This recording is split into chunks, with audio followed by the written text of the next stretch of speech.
Merhaba, Perilerin Bahçesi'nde bugün günün konusu mavi servi nasıl dikilir? Botanik ismi Cupressus arizonica glauca. Peyzajda çarpıcı mavi renginden dolayı çok popüler olan bir bitkidir mavi servi. Odak noktası olarak dikebileceğiniz gibi çit bitkisi olarak da çok rahatlıkla kullanabileceğiniz bir bitkidir mavi servi. Mavi servi bitkimizi temin ettikten sonra yapacağımız işlem doğru dikim noktasını tespit etmek. Peki doğru dikim noktası nasıl tespit edilir? Mavi servi ve tüm ibreliler, porsuklar hariç gün boyu güneş ister.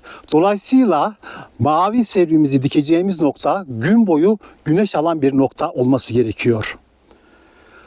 Eğer az güneş alan ya da yarım gün veyahut da çok daha az güneş alan noktaya diktiğiniz zaman mavi serviyi altlardan itibaren en az güneş alan noktadan başlamak üzere kurumalara neden olacak. Ve canlı bu mavi rengini yitirmeye başlayacak. Bundan dolayı mutlaka mavi servinizi gün boyu güneş alan bir noktaya dikmeniz gerekmektedir. Mavi servi fidanının dikimine geçmeden önce mavi servi dikiminde kullanacağımız malzemeler hakkında sizlerle bilgiler paylaşmak istiyorum. Mavi servi bitkimiz 1,80 boyunda. Yaklaşık 15 litrelik bir saksıda fidanımız. Burada mavi servi fidanımızı sabitlemek için bir bambu çubuğumuz, bağlama ipimiz mevcut.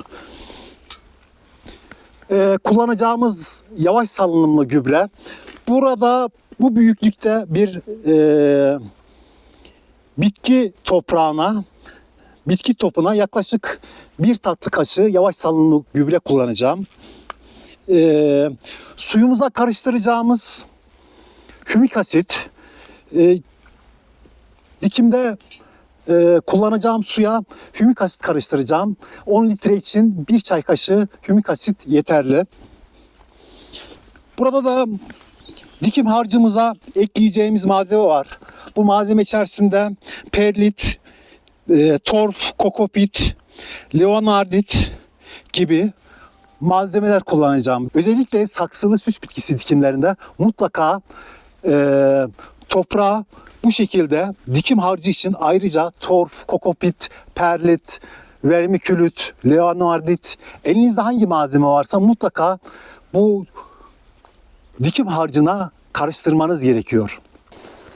Şimdi yapacağımız işlem dikim çukurunu hazırlamak. Peki dikim çukurunun hacmi ne kadar olacak?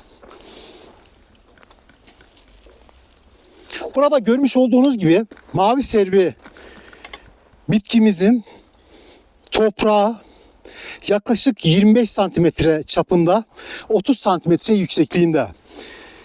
Bu hacmin 2 katı büyüklüğünde bir dikim çukuru kazacağız. Yani saksı çapı 25 santimetre olduğu için 50 santimetre çapında ve 30 santimetre derinliğinde bir dikim çukuru hazırlayacağız.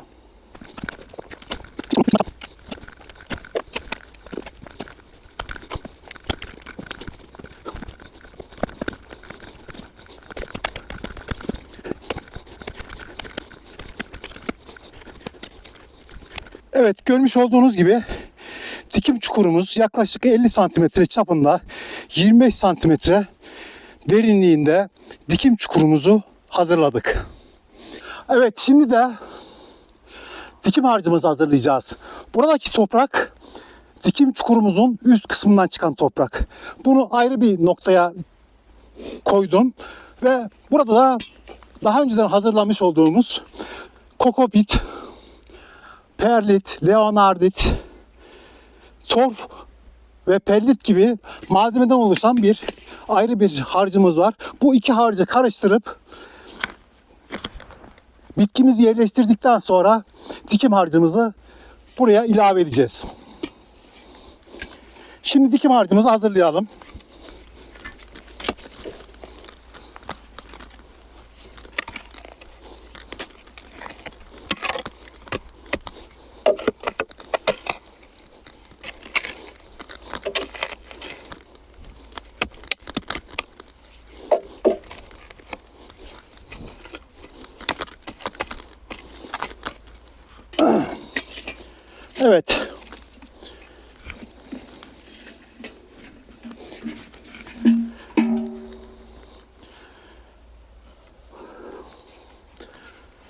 Toprağımıza perlit, kokopit, leonardit ve torftan oluşan karışımı ilave ettik. Bunun üzerine de yaklaşık 1 tatlı kaşığı ben yavaş salınımlı gübre ilave ediyorum. Bunu ilave etmemin sebebi bitkinin ihtiyacı olan besin elementlerini karşılayabilmek ve bitkinin hızlı bir başlangıç yapması sağlamak amacıyla bu yavaş salınımlı gübreyi ilave ediyorum. Harcımızı karıştıralım.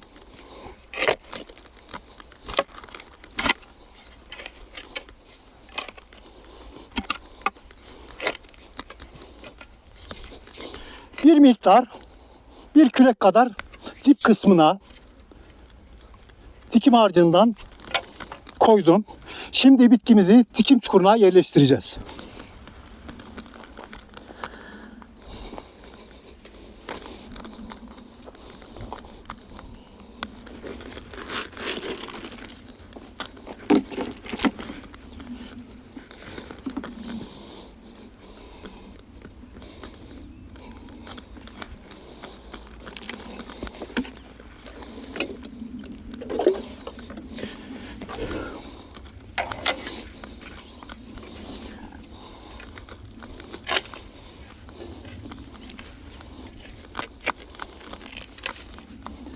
Evet, toprağımızı ilave ediyoruz.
Evet, saksılı süs bitkilerinin dikiminde dikkat edeceğimiz en önemli husus saksı toprağı, saksı topunun bu üst yüzeyi ile toprak yüzeyi, bu toprak yüzeyi aynı hizada olacak.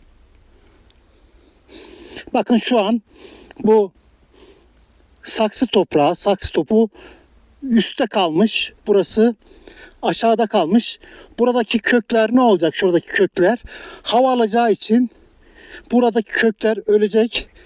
Bitkimiz ileriki yıllarda gelişimi yavaş olacak veyahut da diğer kökler de ölürse, bakın şu kökleri görüyorsunuz. Bu kökler hava alacağı için doğrudan ölecek. Ya sıcak ya da soğuk günlerde bunlar kesinlikle etkilenecek. O yüzden bu seviyeyle bu seviye aynı olacak. Ya da lütfen buraya iyice bakın. Bitkimizin kök toprağı burası, üst noktası. Burası da toprak seviyesi.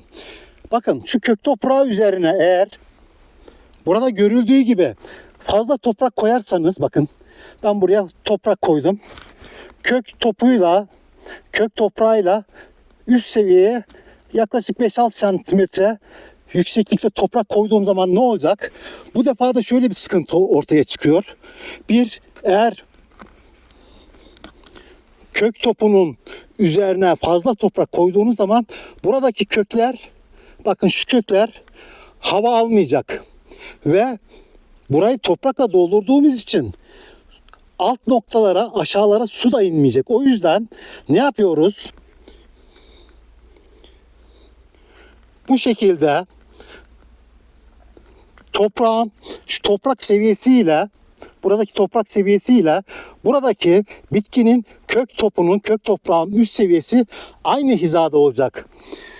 Bu saksılı bitkilerin dikiminde dikkat edeceğimiz en önemli husus bu. Buna çok dikkat etmemiz gerekiyor. Evet, şu an görmüş olduğunuz gibi toprak seviyesiyle bitkimizin toprak seviyesi aynı hizada.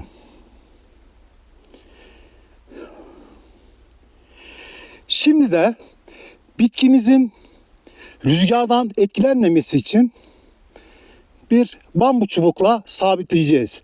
Bu işlemi niye yapıyoruz? Ayrıntılı olarak size burada şunu ifade etmek istiyorum. Eğer bambu çubukla bitkimizi sabitlemezsek, bakın şöyle oynatayım bitkimizi. Rüzgar bu şekilde oynayacak. Bakın. Görüyor musunuz? Bu kısımlar ne olacak? Hava alacak. Yazın hava alıp kökler kuruyacak. Kışın da soğuktan etkilenecek. O yüzden ne yapıyoruz? Mutlaka ve mutlaka bir bambu çubukla bu dikmiş olduğumuz mavi servimizi sabitliyoruz. Evet. Bu şekilde bir mavi servimizi bambu çubuk olur, başka bir tahta olur. Elinizde hangi malzeme varsa onu kullanabilirsiniz. Yaklaşık mavi servinin orta noktasından bir 30 santimetre daha yukarıdan bağlayacağım. Peki bambu çubuğumuzu nasıl bağlayacağız? Yaklaşık bu gövde ekseniyle 15 derecelik bir açı yapacak şekilde bağlıyorum. Hangi yönde bağlayacağız? Hakim rüzgarın, yani bu mavi servimizi en çok etkileyen rüzgar nereden geliyor? Benim bahçemde güneybatıdan gelen lodoslar çok etkili. O yüzden tam karşı istikamette, yani kuzeydoğu istikametine bambu çubuğumu saplayacağım ve uç kısmını da buradan bağlayacağım.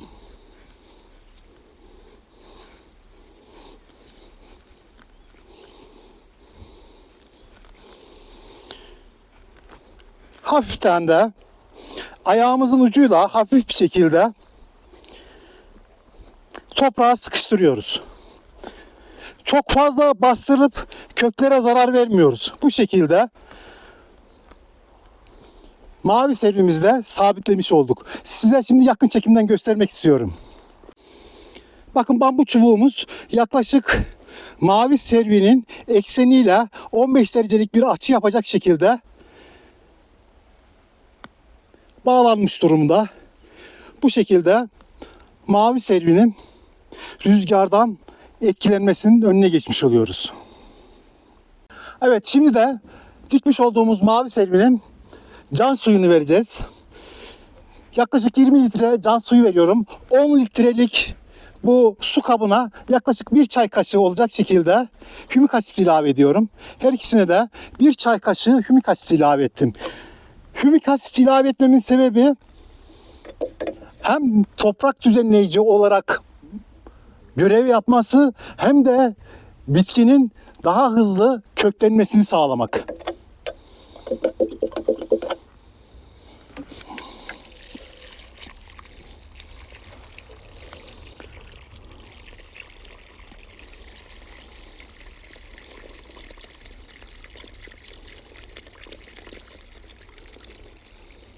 Toplamda 20 litre civarı su ilave ediyorum.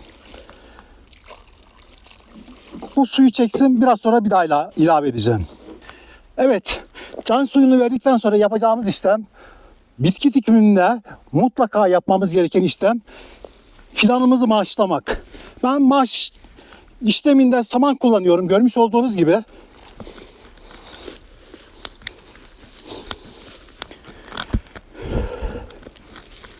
Bu saman çok güzel bir malç malzemesi. Toprağın sürekli nemli kalmasını sağlıyor ve kışın da bitkimizin köklerini soğuktan koruyor. Koymuş olduğum malç malzemesi saman yaklaşık 10 santimetre kalınlığında. Gelecek yıl bu yaklaşık 5 santimetreye düşüyor. Bir sonraki yıl toprağa karışıyor. Bunu görmeniz mümkün değil. O yüzden İlk 3 yıl mutlaka toprağın nemli kalması için maaşlama kesinlikle yapmanız gerekiyor. Her türlü bitki dikiminde maaşlama kesinlikle yapılması gereken bir şey. O yüzden lütfen her bitki dikiminde mutlaka bitkinizi maaşlamanız gerekiyor. Malçlama işlemiyle hem su tasarrufu sağlayacaksınız, hem kışın soğuktan bitkinizi koruyacaksınız ve bitkiniz maaşlanmış hali ve maaşlanmamış haliyle yaklaşık en az %50 ya da 2 katı kadar bir büyüme sağlayacaktır. O yüzden bitkinizin hızlı gelişmesi için mutlaka maaşlama yapmanız gerekiyor. Evet, bu videomuzda mavi servi nasıl dikilir ayrıntılı bir şekilde sizlerle paylaştım. Bundan sonraki işlemler neler? Neler yapmalıyız? Mavi servinin bakım işlemleri için neler yapmalıyız? Bu konuda sizlere bilgiler vermek istiyorum. Öncelikle şunu ifade etmek isterim ki mavi servi Cupressus arizonica glauca bitkisi hastalık ve zararlılara son derece dayanıklı bir bitki. Ancak yine de mantar ve bakteri hastalıklarına karşı koruyucu olarak mutlaka yılda 2 defa sonbahar sonunda ve ilkbahar başında olmak üzere yılda en az 2 defa ya da yağışların çok olduğu bahar aylarında da bir defa daha uygulama yapabilirsiniz. Toplamda 3 kez %35 metalik bakıra eşdeğer bakır hidroksit kullanmanız gerekiyor. Bu kullanacağınız bakır hidroksit mavi serviyi mantar ve bakteri kaynaklı hastalıklardan koruyacaktır. Bakım işlemlerinin bir diğer önemli ayağı ise manezyum sülfat kullanımı. Biz manezyum sülfatı niye kullanıyoruz? Öncelikle bitkinin fotosentez etkinliğini artırmak, hem topraktan hem de yapraklardan, ibrelerden mutlaka manezyum sülfat uygulaması yapmanız gerekiyor. Büyüme döneminde 2 ya da 3 kez yapraktan ve topraktan 1 kez olmak üzere bu uygulamayı yapmanız gerekiyor. Bu uygulama mavi servinin bu ibrelerinin daha parlak olmasını sağlayacak, daha canlı bir mavi serviniz olacaktır. Öncelikle mavi serviyi diktikten sonra mavi servi sulama işlemi nasıl olacak? Bu saksıdaki mavi servi toprağa sürekli nemli kalıyor. Yani günlük sulanıyor. Dolayısıyla bu dikim yaptıktan sonra da ilk 3 yıl, özellikle ilk 3 yıl bu toprağın sürekli nemli kalması gerekiyor. Sizin haftada 2 kez, 3 kez hava şartlarına göre, toprak yapısına göre sürekli toprak nemini korumanız gerekiyor. 3. yıldan sonra kökler gelişeceği için fazla su ihtiyacı olmayacaktır. 3. yıldan sonra haftada 1 kez sulamanız yeterli olacaktır.